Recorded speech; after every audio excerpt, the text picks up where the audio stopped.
¿Qué tal, amigos? Hablemos de ovejas.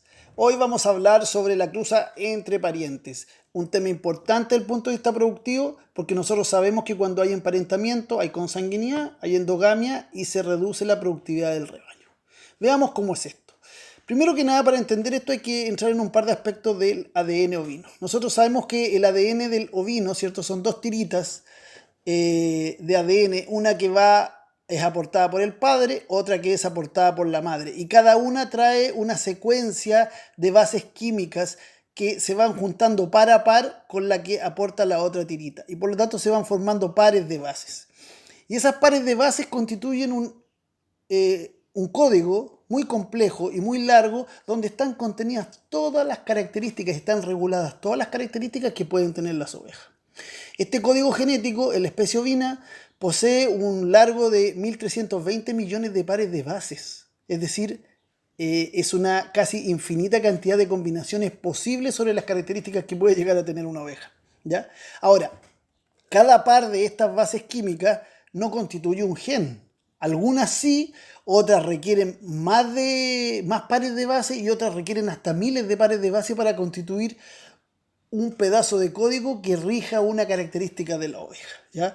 Entonces, estos 1.320 millones de pares de base, en definitiva, constituyen algo así como entre 20 y 25.000 genes que puede llegar a tener una oveja. Es decir, son muchos pares de base, pero en realidad la cantidad de genes es bastante menor, son 20 a 25.000. Desde el punto de vista de nuestros animales, un aspecto central es entender que cuando los genomas se parecen en el padre y la madre, es decir, cuando el carnero y la oveja tienen genomas parecidos, hay homogeneidad en la descendencia. En términos prácticos, si el carnero y la oveja son de la misma raza, nosotros sabemos que las crías se van a parecer a ellos porque van a ser de la misma raza. ¿Ya? Esto que para nosotros es natural es la expresión de estas dos tiras de ADN que al parecerse generan un hijo que recombina algo más o menos parecido a sus padres.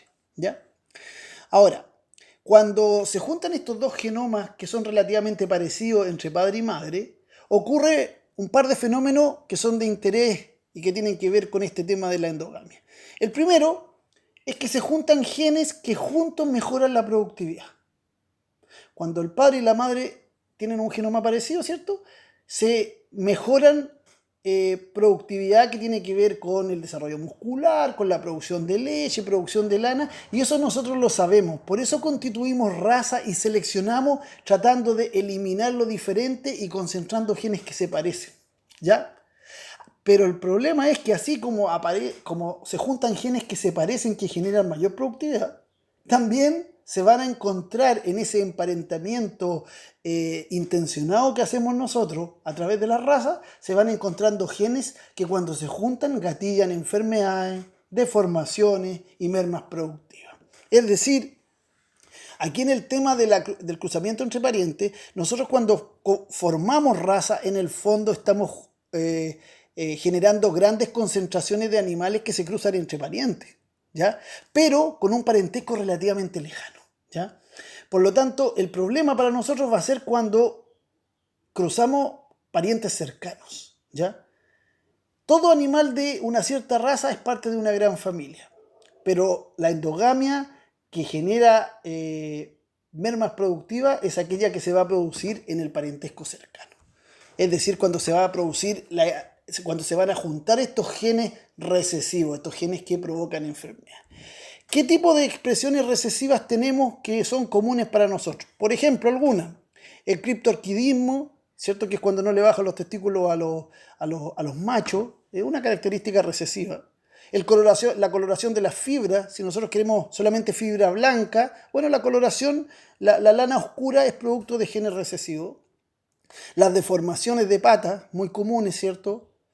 Nos están indicando que hay endogamia y consanguinidad en el rebaño. También el prognatismo, también la expresión contraria que el braquignatismo, también es un síntoma de que tenemos endogamia en el rebaño.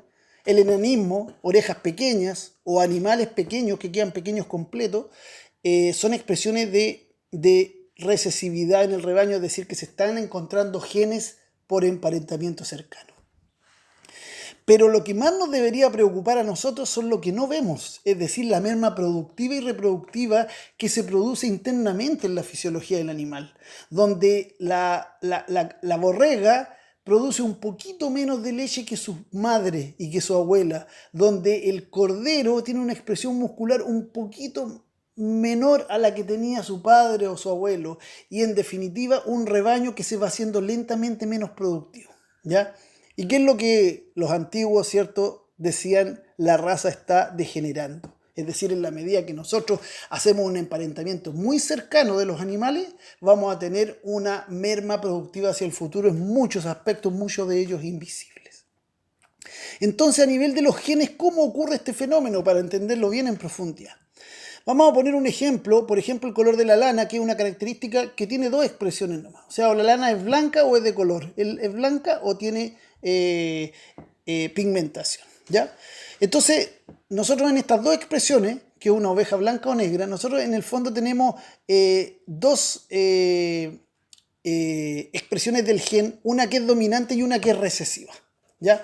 La expresión recesiva, es decir, aquella que se va a expresar, que va a ocurrir solamente cuando las dos expresiones recesivas se juntan, es el negro, ¿ya? El animal negro. En cambio, la expresión dominante, que es la blanca, se va a dar cuando se juntan las dos A mayúsculas o cuando se juntan con una A minúscula. Es decir, en presencia de un alelo que codifica el negro y uno que codifica el blanco, en ese par de bases se va a expresar el blanco. ¿Por qué? Porque el blanco es dominante, ¿ya? Y el hecho de que el blanco sea dominante en ese par de bases hace que cuando hay solamente una A minúscula, nosotros no podamos ver el negro, pero el negro esté presente. ¿Cómo es esto? Por ejemplo, nosotros tenemos aquí un carnero blanco, nosotros solamente vemos el carnero blanco, pero el carnero es blanco porque el par de bases que regula el color tiene una A mayúscula que es dominante y no permite darnos cuenta que hay una A minúscula que codifica el negro. Por lo tanto, nosotros vamos a ver un carnero blanco. Si lo cruzamos con una oveja blanca, que también es blanca porque tiene un gen dominante para el color, pero que también tiene una expresión de color negro aquí, ¿cierto? Nosotros las vamos a cruzar, ¿ya? Y supongamos que durante 3 años seguidos esta oveja va a tener 3 crías, ¿ya? La primera cría va a salir blanca y a nosotros no nos va a llamar la atención porque, bueno, el padre y la madre eran de lana blanca. Pero a nivel genético lo que ocurrió es que la cría salió con 2 expresiones dominantes para el color, la A mayúscula, ¿ya? Al año siguiente nos vuelve a salir una cría blanca, lo que no nos sorprende tampoco porque los dos eran blancos. Pero a nivel genético lo que ocurrió es que uno de los genes dominantes, la A mayúscula, está presente en el par de bases. Y por lo tanto la expresión A minúscula, la recesiva, no se ve. Está ahí, fue heredada y sigue reproduciéndose en el rebaño, pero no se ve. Por lo tanto el animal es blanco. Pero al tercer año nos va a salir una oveja negra. Y nos va a llamar la atención cómo es negra si los padres son blancos. Bueno, porque en la combinación genética en esta ocasión se juntaron las A minúsculas y nos salió la expresión recesiva, ¿ya? Por lo tanto, el problema que se nos genera a nosotros no son los blancos producto de las dos expresiones dominantes, ¿ya? Ni los negros, porque nosotros podemos ver el negro, que es la expresión de sus dos A minúsculas de la expresión recesiva. El problema son los animales que, siendo blancos, portan el gen para ser negros. Y eso va a ocurrir, ¿cierto?, permanentemente, que de animales blancos nos van a estar saliendo animales negros y va a aumentar la frecuencia de este fenómeno en la medida en que vamos cruzando más parientes. O sea, la endogamia, cuando nosotros la vemos, ya es tarde, ya está en el rebaño. La endogamia es un fenómeno invisible desde ese punto de vista y por lo tanto nosotros lo único que podemos hacer es tratar de evitar que se produzca esto. Ahora, en este caso estamos hablando de una oveja negra, pero en otros casos estamos, como lo mencionamos, estamos hablando de deformaciones, de pérdidas productivas, de desmejoramiento de la producción. ¿Ya? Entonces, la endogamia se da a nivel de nuestro rebaño y hay que entender una cosa, es inevitable en el sistema de manejo ganadero, porque todos los animales de una raza son de alguna manera más parientes entre sí que el resto de la especie ovina, ¿ya? Y dentro de esa raza, ¿cierto?, los animales que están en un país de esa raza tienden a emparentarse más que los animales de esa raza a nivel global. Y en una zona de un país, en un municipio, en un condado, en una región, evidentemente los ganaderos cada vez van consiguiendo reproductores de más cerca y se va generando emparentamiento. Entonces, lo primero que hay que asumir es que nosotros tenemos que aprender a convivir con la endogamia y la consanguinidad porque es inevitable. Lo segundo es que los efectos se van a ver principalmente en quienes manejan raza pura. ¿Por qué? Porque cuando yo cruce genomas distintos, es decir, cuando yo cruce una raza con otra, el fenómeno de la endogamia tiende a desaparecer. ¿Ya? Por ejemplo, aquí yo tengo 4 razas muy comunes acá en el sur de Chile, la Corriedal, la Suffolk Down, la Romney Marsh y la Chilota, y lo que aparece en este cuadro es una evaluación del genoma a nivel molecular, donde lo que hicimos fue identificar la proporción de recesivos, ¿ya? Y nos podemos dar cuenta que la raza Corriedal, que está aquí, tiene menos recesivos, tiene 8,5% menos de recesivos de lo que sería un equilibrio dentro de su genoma, ¿ya? Es decir, tiene exogamia, no endogamia. Aquí hay cierto nivel de hibridación, por lo tanto aquí no hay endogamia.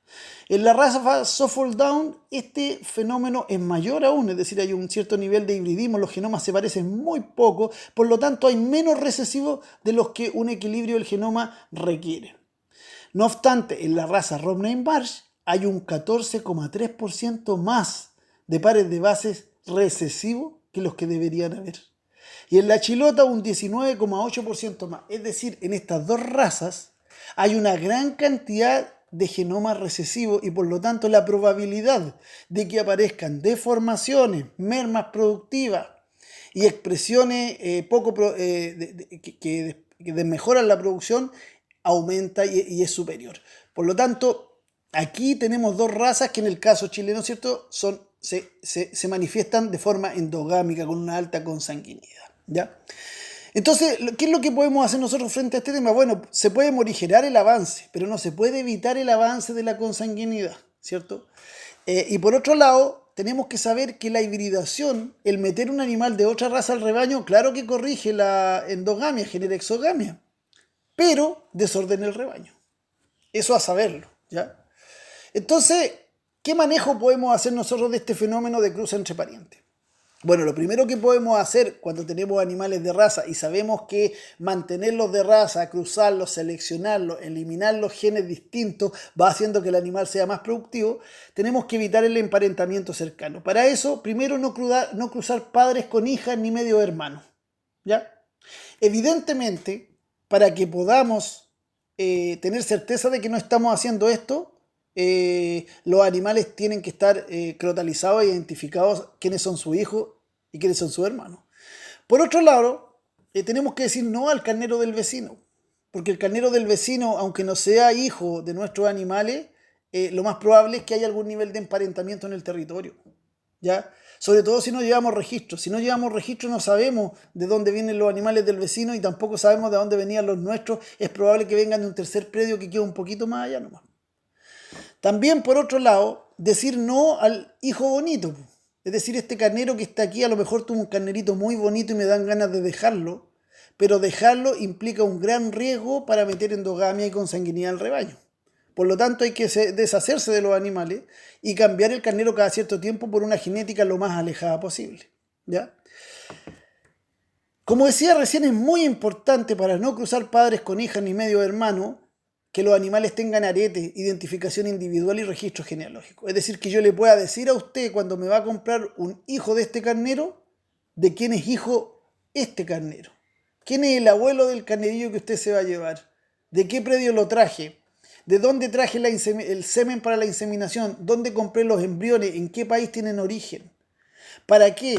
Para que usted pueda hacer el esfuerzo de cada cierto tiempo ir eligiendo y alternando genética. Porque la única manera que tenemos nosotros de manejar la endogamia es hacer un cruzamiento controlado e ir cruzando con nuestras ovejas animales lo menos emparentados posible, ¿ya? Pero dentro de un marco de raza que nos permita mantener la productividad. Y por lo tanto, alternar el origen de la genética lo vamos a poder realizar en la medida en que sepamos de dónde es la genética, ¿ya? Muchos productores dicen, no, mira, yo alterno la genética entre el criadero A y el criadero B, pero resulta que el criadero A y el criadero B traen semen desde la misma cabaña en Australia o en Nueva Zelanda. Por lo tanto, es una falsa alternancia de la genética, ¿ya? Por lo tanto, entre mejores registros llevemos, lo que tenemos que tener siempre claro es que tenemos que buscar evitar el emparentamiento cercano de nuestra oveja. Bueno amigos, si les ha interesado este video, les recomiendo que revisen también el video número 59 del canal sobre la elección de un buen carnero y el video 62 sobre lo que viene en el semen del carnero. Por mi parte espero que les haya gustado el video. Si es así, denle un me gusta y suscríbanse al canal. Y como digo yo, compartan el video porque siempre hay personas a las que les puede ser útil. Por mi parte, eso es todo. ¡Saludos!